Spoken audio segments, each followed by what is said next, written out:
Hello again. Welcome back to the show. So I turned 45 years young a few months ago, which means I have officially been on a healing journey now for 15 years. And when I say I've been on a healing journey, I mean that I have invested in healing seriously, like not just casually reading a self-help book once in a while or dabbling in meditation or therapy here and there or taking a couple of courses or programs over the past 15 years. But I've dedicated myself to the radical transformation of my freedom and my well-being, mind, body, and soul, to the point where I became obsessed with it and got certified in holistic health and ancient medicine and became trauma-informed. And I have studied and continue to self-educate in all aspects of holistic healing for well over a decade now. Healing hasn't just become a passion of mine. It's obviously become my profession, my purpose, and has been for like 7 years now. Now, as someone who has a 5-house Virgo stellium in my natal chart, when I do something, I do not do it in half measures. So when I'm passionate about something, I go all the fuck in. And that is how I've invested in my healing for the past 15 years. So when I say that I've been on a healing journey for the past 15 years, it really means that I have spent the past 15 years learning what healing truly means and entails and requires, learning who I truly am. To be specific, remembering who I truly am and liberating myself layer by layer with more and more love. So in today's episode, I'm going to share 15 essential healing truths about healing that I have remembered in my 15 years of healing. Lessons that have defined my healing and what I teach about healing now. Lessons that have drastically changed me and my life for the better. Lessons that have fundamentally altered how I show up for myself and how I show up in the world. So in this episode, you're going to learn why I believe healing is the greatest investment that we can make in life and for ourselves, why healing is consistently productive and joyful for me, which is why I continue to invest in it. And hopefully, too, throughout this episode, you're going to get a roadmap for yourself about what you've been missing in your healing journey. Because in the past 15 years, I have tried it all, friend, from the crazy diets to the supplements to all sorts of practices and rituals and biohacks to all the treatments and therapies and meditations. I have read all the books. I've scoured the forums. I have pretty much done all of it. And after 15 years, what I keep coming back to are these fundamental truths about healing that I'm about to share.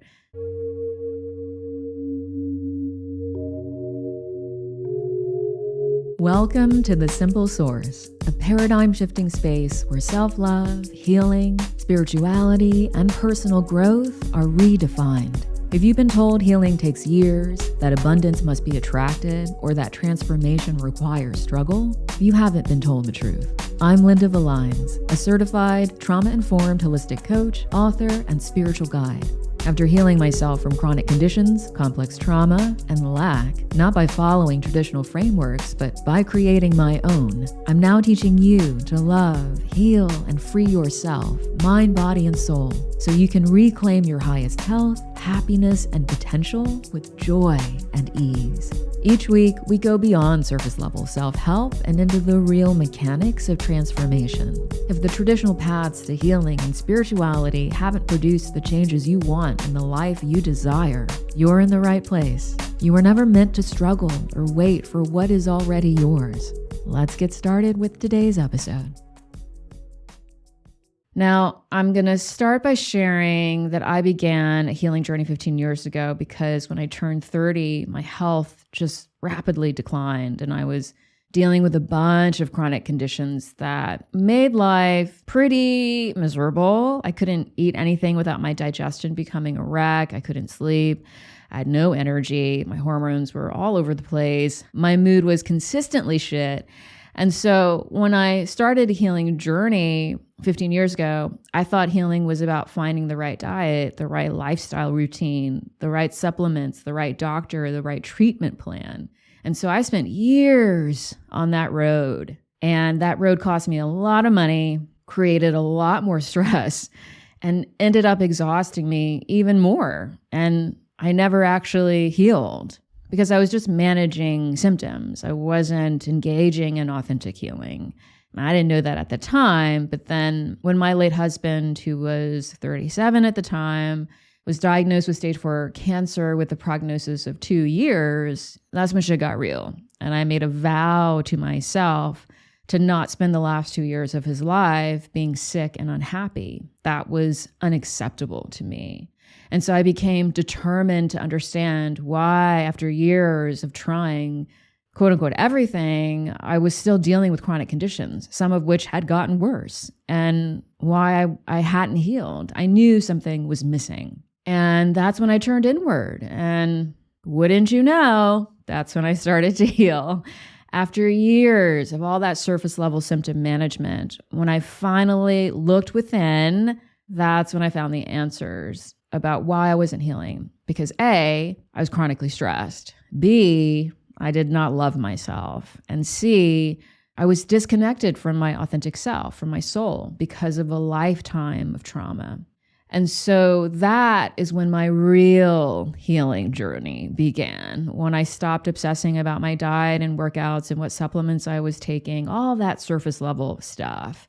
And I started obsessing about loving myself unconditionally, obsessing about choosing joy, choosing peace, choosing to let shit go that ultimately did not matter, and obsessing about choosing to show up in my life, heart and soul first. And so by the time my husband passed, 90% of my symptoms and conditions resolved themselves on their own. I achieved spontaneous remission or spontaneous healing, even when my husband was dying, meaning my body healed itself by itself because I created the environment for it to do so, which is what it is innately designed to do. And I did that by fostering and maintaining an inner environment of love, of safety, of inner harmony. That is the power of unconditional self-love, which was the primary commitment that I made to myself shortly after my husband was diagnosed, and how I chose to show up for myself and for my life every moment of every day after. So the first essential truth about healing is radical unconditional self-love is the only way healing is productive, authentic, and enjoyable. Most people think self-love is the result or the reward of healing, like it's an afterthought, like it's a future outcome. But the truth is, you can only heal by loving yourself. Healing is the product of loving yourself unconditionally. That's key. Now, when it's the reverse, when you think that self-love is a result of healing, that innately means that your healing is motivated by scarcity and fear. And that's why healing's not productive. That's why it's not enjoyable. Because it's not authentic, because you're not motivated by love for yourself. You are motivated by shame, by feeling not enough, by feeling not lovable. And so, of course, healing isn't going to be enjoyable then, because you're going to be resistant, because you're scared, rather than curious and open. You're using healing to supplement for what you think you lack, because you're searching for wholeness rather than understanding that you are already whole. Now, I go deep into all of this in my book about unconditional self-love, because it is truly the greatest healing skill and practice that you can develop. That's why I teach it first thing. It's like the first thing that I teach in my program. It's the only thing that matters, because if you do not learn to love yourself unconditionally from the start, and to be clear, that's not the same thing as loving yourself perfectly, then you're always going to be healing to prove yourself, not to love yourself. And those are two very different types of healing experiences and journeys. And only a healing journey where you begin that journey with unconditional self-love, that is the only healing journey that is productive, authentic, and enjoyable. Now, the second essential healing truth is the less you stress, the more you're going to heal. And the more you stress, the less you're going to heal. People vastly underestimate how normalized chronic stress is, and they largely misunderstand how chronic stress literally inhibits your ability to heal. So many people are trying to heal while chronically stressed, meaning they are doing too much, they're underslept, They're overworked. They're not resting. They're forcing their bodies to function under extreme diets that are stressful, or they're feeding their bodies toxins and processed junk food every day, which is stressful.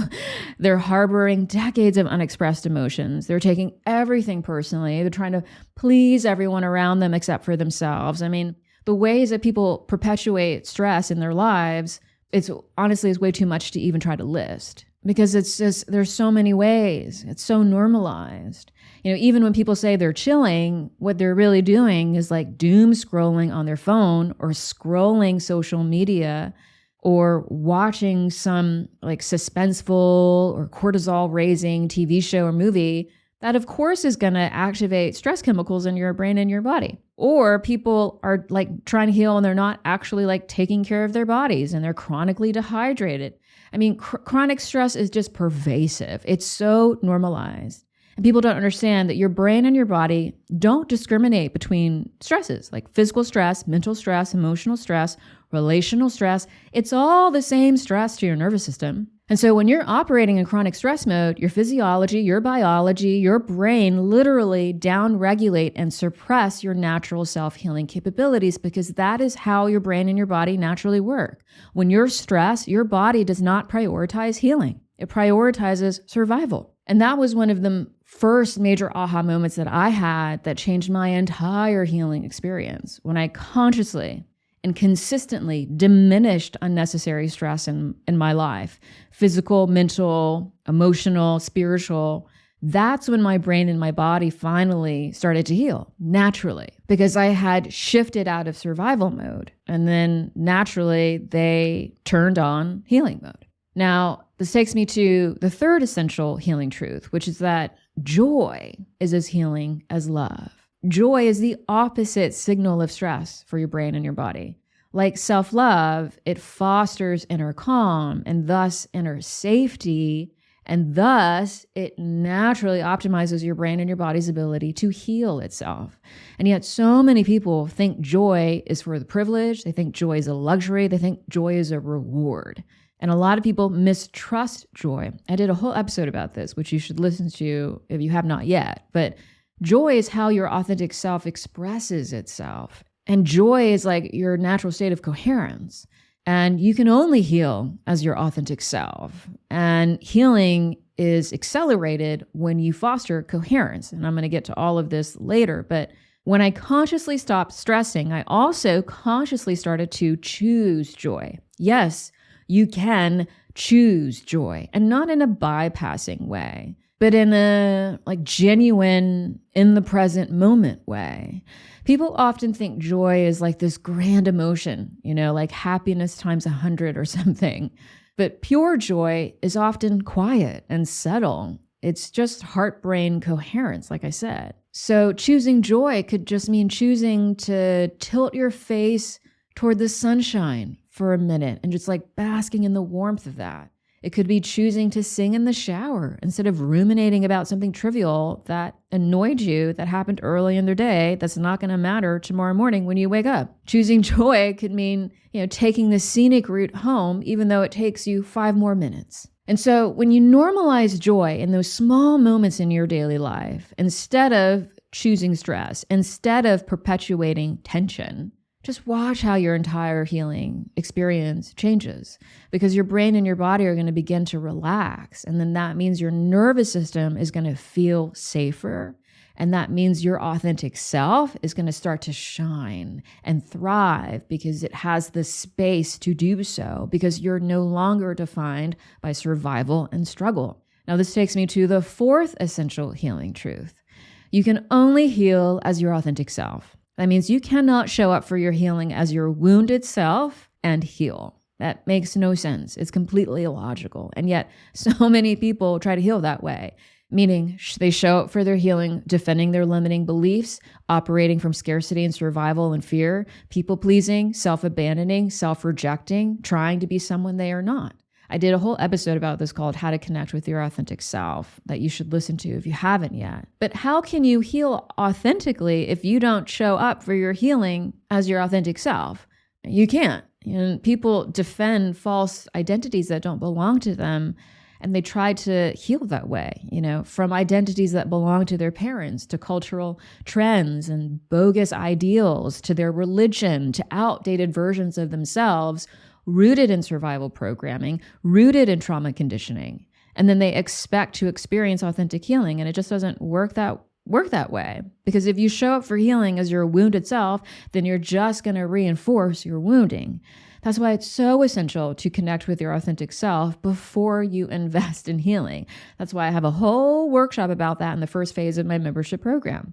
You can't heal yourself if you do not know your true self. And this is also why inner child healing is so central to authentic healing. And this is my fifth essential healing truth. Your inner child is the gatekeeper to understanding who your authentic self is and who your wounded self is.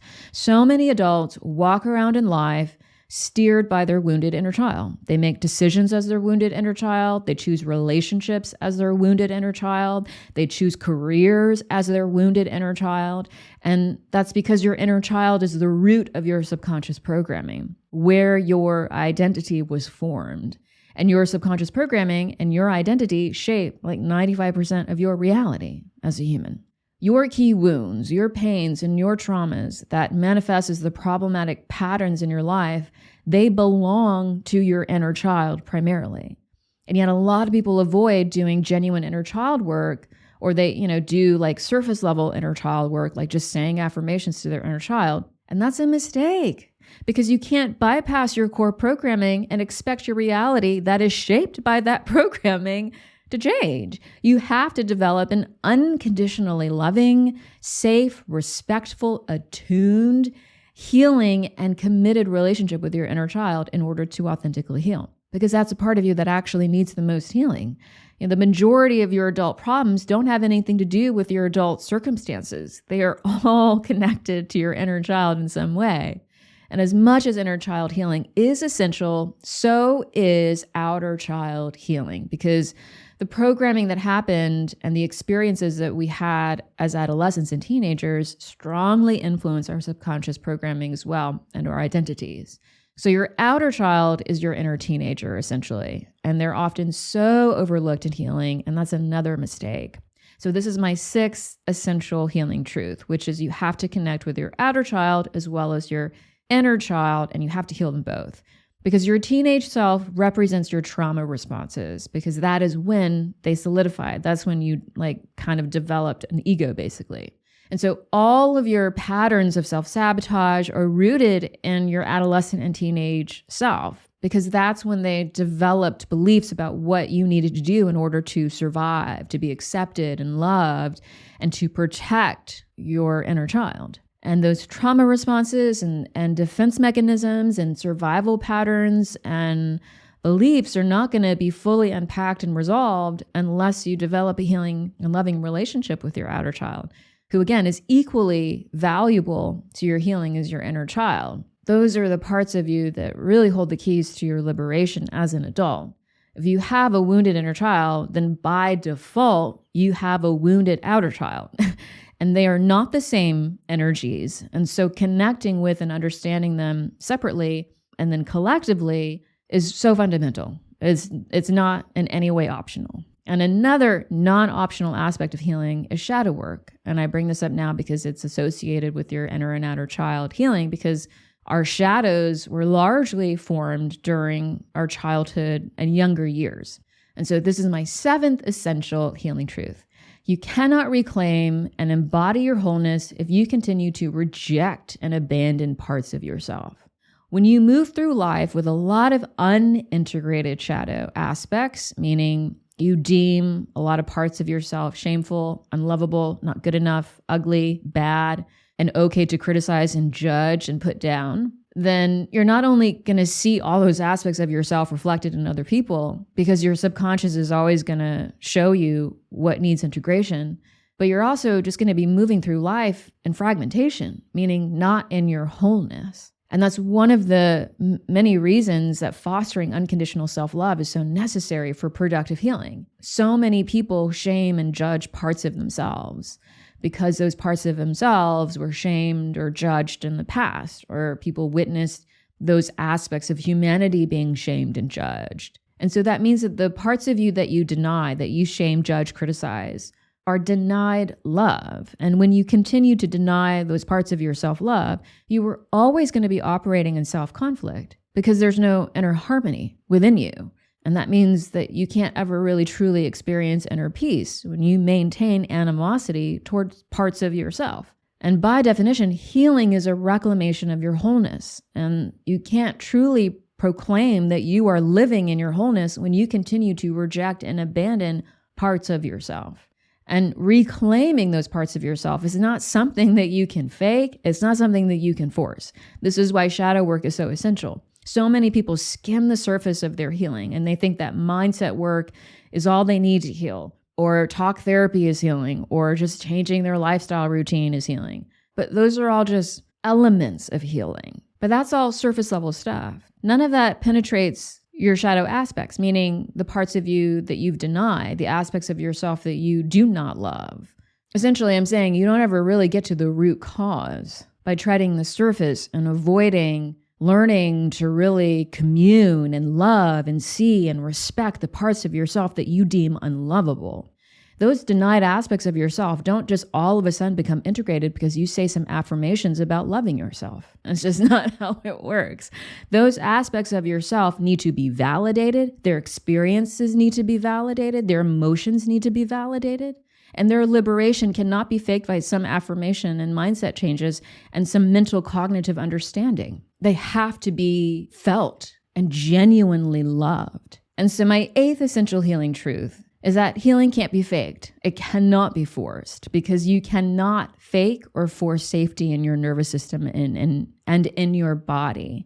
One of the main reasons so many people continue to deal with the same problems and they struggle to heal is because they are bypassing real healing. They're avoiding their shadows. They practice self-love sometimes. They don't have any meaningful relationship with their inner child or their outer child. They're suppressing their emotions. But they think that thinking positive and maintaining positive emotions and saying positive affirmations is healing work. Meanwhile, their nervous system is still bracing, still operating under beliefs of scarcity, fear, and a lack of safety. And they're actually still stuck in dysregulation and survival mode because there are deep and core aspects of themselves that are completely ignored. And then on the other hand, though, there's other people who are forcing their healing by over-efforting, watching all the videos, reading all the social media content, consuming so much content and doing way too much because they believe that if I consume more, if I do more, I'm going to heal more. But again, meanwhile, their nervous system is still bracing, still stuck in survival mode, because again, there are deep and core aspects of them that are being ignored in all of that hustle and performance and over-functioning. Felt safety cannot be faked. It cannot be forced. And that is what true healing requires. Pretending to be quote unquote high vibe all day while you're suppressing your uncomfortable emotions and giving people love just because you think it's spiritual when you're not even turning within and giving the parts of yourself love that you deem like unlovable. That's not genuine felt safety to your nervous system. That is perpetuated tension. That is unreleased tension. That is stress. And again, the more you stress, the less you heal. Now, my ninth essential healing truth is that healing happens in layers. This is sort of connected to the fact that you can't force healing. Now, I did an episode about this called Why Healing is Nonlinear, why you keep repeating the same patterns that you should listen to if you haven't yet. But so many people want healing to happen overnight. And so many people get really frustrated that healing often feels like 3 steps forward and 1 step back or 2 steps back.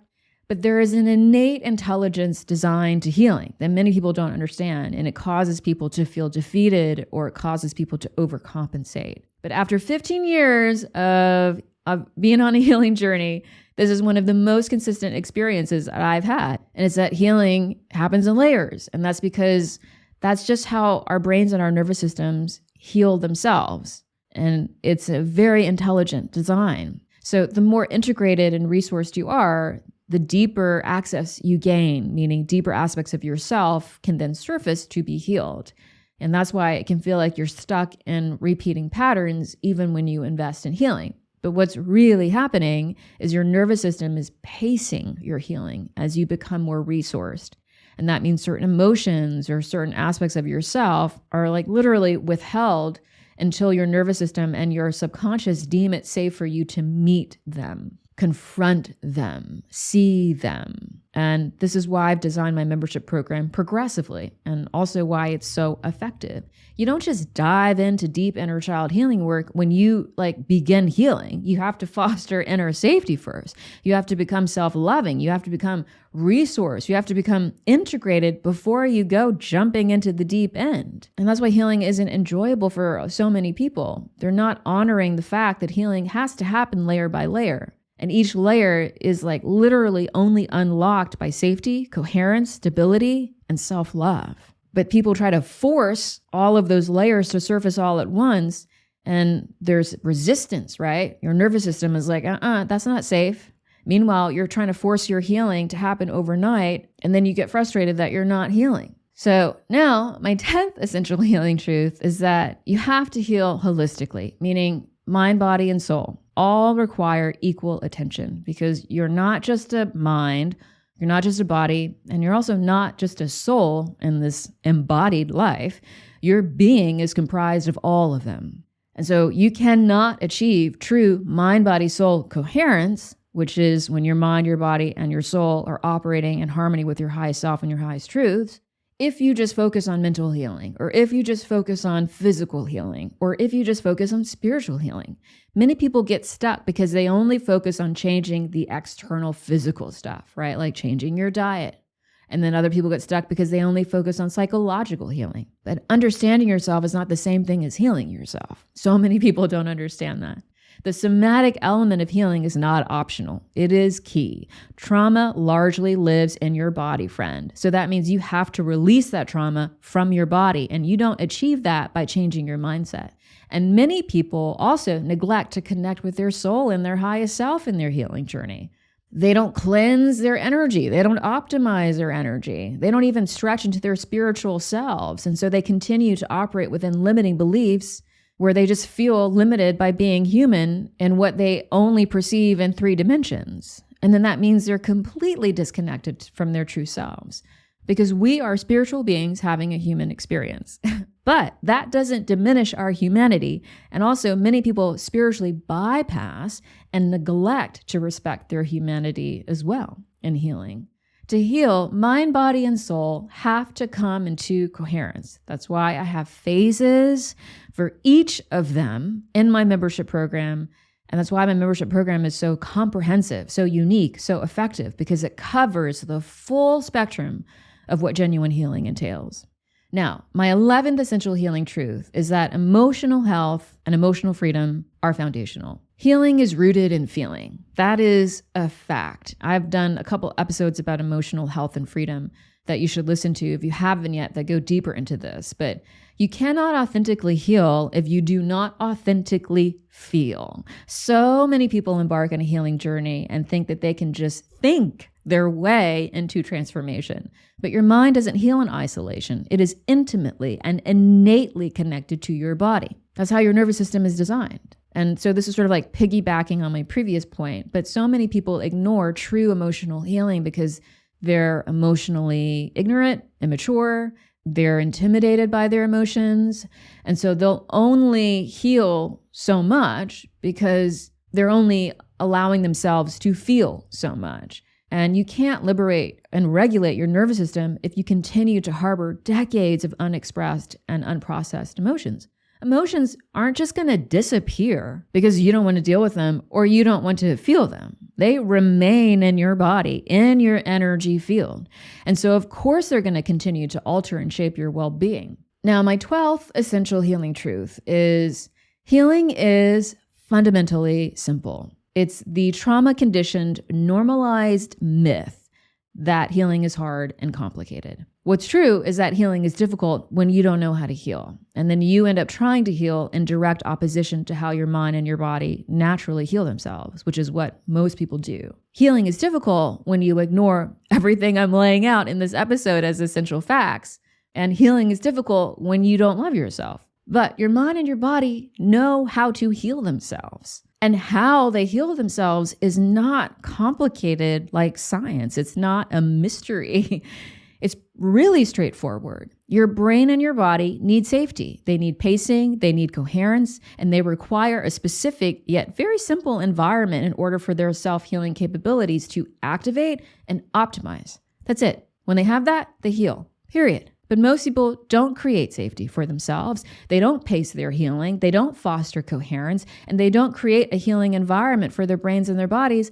And so they try to heal, and then of course, they don't experience healing. But that has nothing to do with them being broken. That has nothing to do with them being unable to heal. They're simply trying to heal without knowing how to.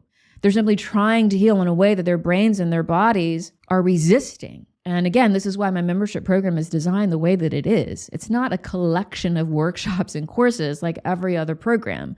No, friend. I intentionally designed my program like step by step in progression for maximum healing, for safety, for self-love, for pacing, for creating the exact and specific environment that our brains and bodies naturally need in order to heal. And that's why 100% of my members achieve their healing goals in the program. Healing is simple when you know how to heal and when you respect how your brain and your body naturally heal themselves. But so many people go against that. So many people try to heal without the essential healing skills, without loving themselves, without any sense of inner safety. Now, my 13th essential healing truth is healing is your destiny. That is true. But it is not a life sentence. It's not a lifelong job. I used to think that healing was a lifelong practice because, everybody said that. That was when I was still subscribed subtly even to the distortion of normalized struggle, even in those covert ways. But I have unsubscribed from all of that normalized struggle. Yes, you are destined to heal. That's why Chiron is in everyone's natal chart in astrology. You chose to become embodied to evolve, and that evolution requires learning and remembering shit. And you don't learn and remember shit as a human, which innately involves some type of trauma, because trauma is universal to the human experience, without healing your human self. You don't remember that you are spirit first and human second unless you heal yourself to some degree. You don't unlock your limitless potential until you overcome your human fears, and you don't overcome your human fears unless you heal yourself. That's why healing is your destiny. I did a whole episode about this exact topic that you should listen to if you haven't yet, but healing is the only way you stop showing up for life as your wounded self and you start showing up as your whole authentic and highest self, without hesitation, without fear, without mistrust, without pretending. Now, while that's true, I've also learned, and this is just as essential, that even though healing is your destiny, it does have an end, okay? Healing doesn't require a lifetime, and healing isn't a job. Yeah, sure, healing can be heavy at times, emotional at times, but it doesn't have to be a burden. And if it is, then you're not actually healing because you're not free. Because again, healing by definition is a reclamation of your freedom, your wholeness, your well-being. So if healing is a burden for you, that means that you are not free. And so of course that means that you're not really truly healing. So that means healing requires fun, that you enjoy it, that you rest, that you play, that you enjoy your life as you heal, and that you take breaks so that you can heal and integrate. And I emphasize this in my program so much, but healing has to be enjoyable. Otherwise, you're not healing. You can't reclaim your freedom, your wholeness, and your well-being if you're constantly in struggle mode, if you're constantly feeling overwhelmed and burdened and heavy and not having any fun and not feeling any joy. And I infuse all of that into my program. And it's just because it's such a core philosophy. Healing has to be enjoyable. And so many people avoid healing because they think it's too heavy. And that's just because so many people heal with a burden on their back. They heal without any joy. And that's not real healing. That's just trauma reenactment and emotional reinforcing of their wounds. Now, my 14th essential healing truth is your reality is you. I am my reality. My reality is me. That means my reality is a mirror of me. And that includes everything in my reality, but particularly my relationships, because everything in life is a relationship. We do not exist in isolation, even in solitude. We are with our higher selves, we're with our lower selves, depending on your state of mind. We're with our surroundings, with the energy and spirits in the space, depending where you are, who you are. So we are innately in relationship to all of that, to everything. And our reality is a projection of us, which means it's a mirror of us. Now, yes, there is the collective reality, which has its own rules, but your personal reality is just a projection and a reflection of you. That means everything that you don't like about your reality, including people, how they behave, is just a reflection of what you don't like about yourself, and vice versa. What you love about other people is a reflection of a part of you too. Whether or not you own that aspect has to do with how integrated you are, but your entire reality is just you. And so that means your reality also reflects your depth and authenticity of healing. The more that I've healed, the better and more magical my life has gotten in direct proportion. This is why healing is your destiny. If you want your reality to change, then you must change. And you don't authentically change, meaning fostering transformation that lasts and represents your authentic self without healing yourself. Our reality is just a multidimensional mirror. So when we liberate ourselves, we liberate our reality. And when we shrink ourselves, we also shrink our reality. That means when you don't love yourself, you're going to see that reflected in your reality time and time again until you do. That is how powerful you are. What you heal, you live. Now, my 15th essential healing truth that I've learned and embodied is that my relationship with myself is the foundation of my relationship with everything and everyone in my life. So this sort of piggybacks on what I just said about our reality being a reflection and a mirror of us. But because of that, and because everything in our reality we are in relationship with, the most fundamental relationship we have in life is the relationship we have with ourselves. The quality of that relationship, the dynamic of that relationship is naturally reflected in our relationship with everything in our reality, because that relationship is the root relationship. It's the origin. This is why unconditional self-love is so essential to not only embodying our highest self, but aligning with our highest timeline. It's why unconditional self-love is essential for true and enjoyable healing. Because in your relationship with yourself is your relationship with your healing. How you perceive your healing, how you invest in it, show up for it, or don't show up for it. And so if your relationship with yourself is critical, judgmental, mistrusting, disrespectful, inauthentic, then of course that is precisely how you are going to show up for your healing, consciously or unconsciously. And that's not conscious, of course, often, but always unconsciously. And that's why the depth of the love that we give ourselves is the depth of love that we experience in life. And a lot of people don't like it when I say that, or they deny that when they hear sentiments similar to that. Now, I'm not saying you can't experience true love or you can't experience unconditional love if you don't love yourself unconditionally. That's not what I'm saying. But people don't understand that unconditional love has a spectrum. It can be pure and impure. It can be healthy and unhealthy. And only until you love yourself with pure, healthy, unconditional love are you able to be met that way. Because otherwise, you're not going to have the inner space for it. You're not going to have the reflection to even receive it or recognize it for what it is. And how we treat ourselves is the precedent for how other people treat us. If you want stronger boundaries from other people in your life, you have to set stronger boundaries with yourself first. If you want people to stop treating you with disrespect and without consideration, you have to start treating yourself with more respect and more consideration. When you change your relationship with yourself, your entire world is going to change, including the people in it. All right, now I'm feeling generous, so I'll offer one more bonus essential healing truth that I've learned and that I am embodying in this 15-year healing journey of mine. And that is, I am already my highest self. This is one key remembrance that has unlocked unparalleled magic in my life. I did an episode about this called How to Instantly Align with Your Highest Self. that you should listen to if you haven't. But so many people think our highest self is some future ideal or on some like 12D pedestal that they can only reach after they've done all their healing, after they've become enlightened, after they've manifested this or that.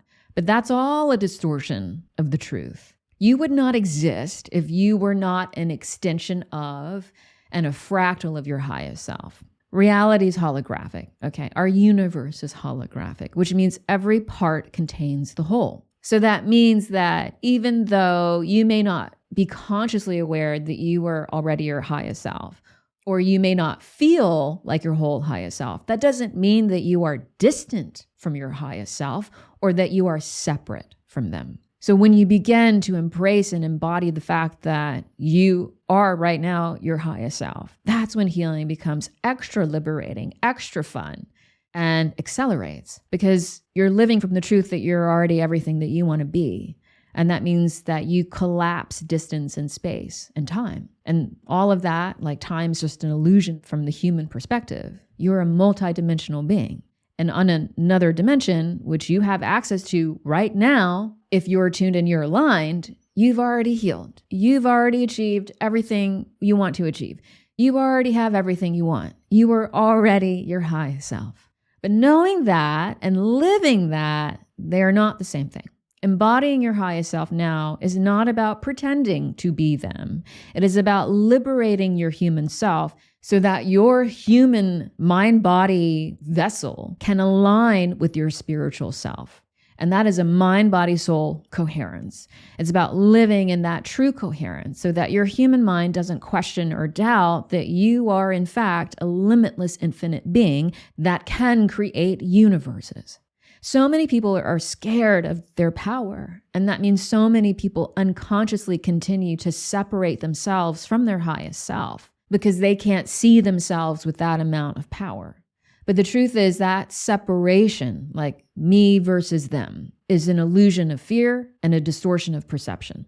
But when you start to claim your power, to heal yourself, to love yourself, to align with your whole authentic self and your highest truths, it's going to become more and more evident that you are already everything you want and want to be. There is no becoming. There's just releasing and remembering because you are already everything. So here's your action step for the week. I want you to set aside 10 minutes at some point this week to answer the following 5 questions, hopefully in a journal where you write this shit down so you can reflect on it. And I want you to answer these questions honestly. I want you to be specific, no pretending, no trying to sound profound, no spiritual bypassing, just your whole, full, raw truth. First question is, why am I healing right now? Second question, am I healing to love myself or am I healing to prove myself? Third question, what part of me has been leading my healing so far? My wounded inner child, my survival programmed teenage self, or my authentic self? Fourth question, where in my healing am I still choosing stress over safety?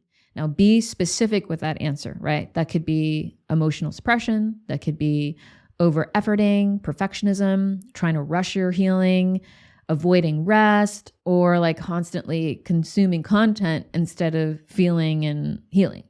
And lastly, where is joy missing? And what is one small place that you can allow for it in your day? Now, when you answer those questions, honestly, you're going to see pretty clearly where your healing has been motivated by fear versus love, where you're still healing as your wounded self instead of your authentic self, where your nervous system is still bracing, and where your healing is ready to evolve into less struggle and more simplicity and love and joy. Remember, that reflection that I'm giving you, that's not to judge yourself. It's not to blame yourself. It's just to know yourself because, again, you can't heal yourself unless you know your true self. And you can't love your whole self unless you know which parts of you need the most love.